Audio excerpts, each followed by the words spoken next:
अस्सलामुअलैकुम दोस्तों। आज तुर्कों में जिसे सबसे ज़्यादा याद किया जाता है वह नाम है उस्मान। वह सल्तनत उस्मानिया के बानी थे।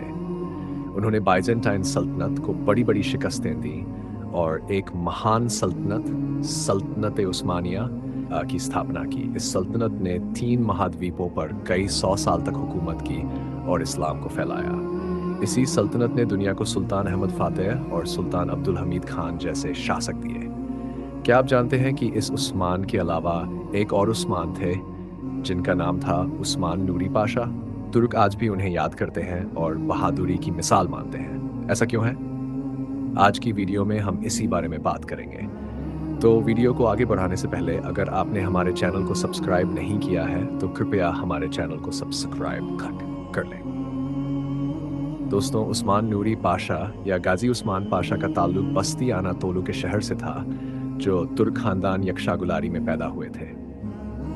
उस्मान पाशा के वालिद एक सिविल कर्मचारी थे, जो उस्मान की पैदाइश के तुरंत बाद ही उस्मानी दारुल हुकूमत यानी इस्तांबुल में एक बड़े ओहदे पर मुकर्रर हो गए। इसके बाद उस्मान भी इस्तांबुल में रहने लगे। उस्मान ने इस्तांबुल में मिलिट्री हाई स्कूल से तालीम हासिल की और उस्मानी मिलिट्री कॉलेज से ग्रेजुएशन करके उस्मानी फ़ौज में लेफ्टिनेंट के ओहदे पर नियुक्त हुए।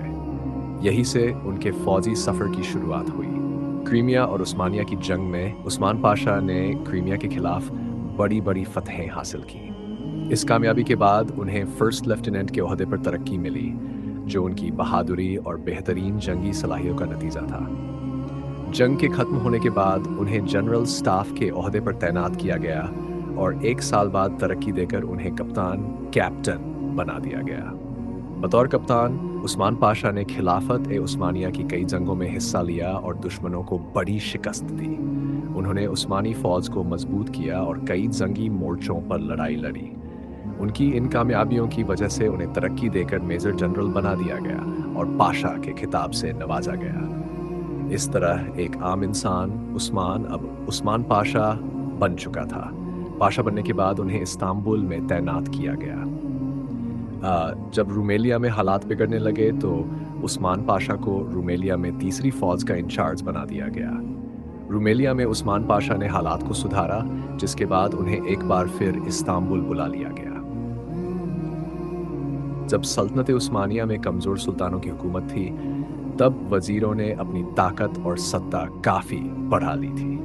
इसी ताकत के नशे में उन्होंने रूस के साथ जंग मोल ली, जिसके बाद रूस और सल्तनत उस्मानिया के बीच जंग शुरू हो गई। इस जंग के दौरान उस्मान पाशा को उस्मानी फ़ौज के दस्ते के साथ बुल्गारिया भेजा गया। रूसी फ़ौज तादाद और ताकत के लिहाज से उस्मानी फ़ौज से बहुत ज़्यादा मजबूत थी।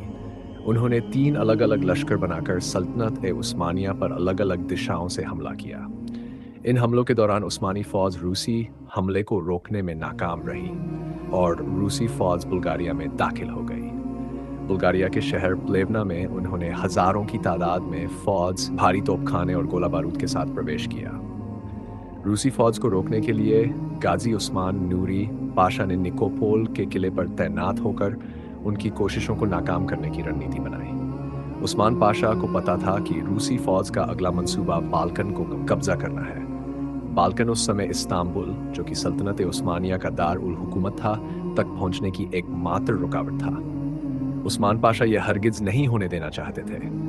हालांकि उस्मान पाशा के पास केवल कुछ ही दस्ते मौजूद थे, जबकि उनके खिलाफ रूस की पूरी फ़ौज खड़ी थी। रूस और रोमन सेना ने मिलकर इस्तांबुल पर हमला करने की योजना बनाई और उसे अंजाम देने के लिए लाखों सैनिकों के साथ इस्तांबुल की ओर बढ़ने लगे। अब गाजी ओस्मान पाशा ने भी किला छोड़कर एक अन्य मजबूत शहर, जो इस्तांबुल से पहले एक बड़ी रुकावट था, यानी प्लायोना में तैनात होने का फैसला किया और रूसियों को रोकने की तैयारी करने लगे। जल्द ही रूसी सेना प्लायोना पहुंची और उन्होंने पहले हमले में अपनी लाखों सैनिकों को एक साथ हमला करने का आदेश दिया। लेकिन गाजी ओस्मान पाशा ने अपनी बहादुरी दिखाई और पहले हमले को नाकाम कर दिया। इसके बाद दूसरे दिन रूसियों ने एक और बड़ी सेना के साथ शहर पर हमला किया, लेकिन एक बार फिर गाजी ओस्मान पाशा ने अपनी बहादुरी से दूसरे हमले को भी नाकाम कर दिया। फिर तीसरे दिन रूसियों ने बड़ी सेना का इंतजार किया। जब वे आए तो उन्होंने लाखों सैनिकों के साथ गाजी ओस्मान पाशा पर हमला किया, लेकिन एक बार फिर गाजी अथमान पाशा ने रूसियों को शिकस्त दे दी। ये एक बहुत बड़ी बात थी कि कुछ ही सैनिकों ने अपनी सेनाओं को 3 बार हारने दिया था। इसके बाद रूसियों ने शहर का घेरा कर लिया और उनका खाद्य सामान रोक लिया। कुछ दिनों में शहर की स्थिति खराब होने लगी और गाजी ओस्मान पाशा भी युद्ध में घायल हो गए थे, जिसके बाद शहर वालों ने सरेंडर कर दिया और शहर को रूस के हवाले कर दिया। लेकिन ये गाजी ओस्मान पाशा की एक बड़ी सफलता थी कि उन्होंने कुछ ही सैनिकों के साथ रूस की लाखों सैनिकों को 3 बार शिकस्त दी थी।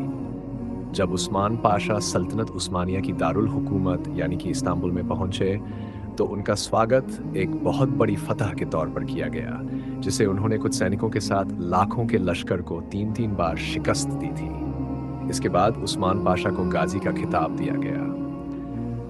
उस्मानिया सल्तनत और रूस के बीच में जंग खत्म होने के बाद उस्मान पाशा को पूरी उस्मान सेना का कमांडर बना दिया गया। बुल्गारिया की जंग के बाद उस्मान पाशा की इज्जत और भी बढ़ चुकी थी। दुश्मन भी उनकी इज्जत करते थे और जब उस्मान पाशा आते तो दुश्मन भी खड़े होकर उनकी बहादुरी की तारीफ किया करते थे। यही वह जंग थी जिसके बाद पूरी उस्मानिया सल्तनत में उस्मान पाशा को एक हीरो के तौर पर देखा गया और आज भी तुर्की में उसमें उस्मान पाशा को एक ही और पर देखा जाता है। गाजी उस्मान पाशा की वफात 5 अप्रैल 1900 को 68 साल की उम्र में हुई थी। गाजी उस्मान पाशा ने मरने से पहले ये वसीयत की थी कि उन्हें सुल्तान फतेह मस्जिद के पास दफनाया जाए, जिसकी वजह से आज भी उनकी मज़ार सुल्तान फतेह मस्जिद के पास है, जिसके ऊपर सल्तनत उस्मानिया का झंडा लहरा रहा है। ये दुनिया के हर मुजाहिद को यह कह रहा है कि इतिहास कभी भी किसी मुजाहिद को नहीं भूलता। अगर आपको हमारी वीडियो अच्छी लगी हो तो हमारी वीडियो को लाइक कर दें और अगर आपको ऐसी वीडियो देखना पसंद हो तो हमारे चैनल को सब्सक्राइब भी कर लें।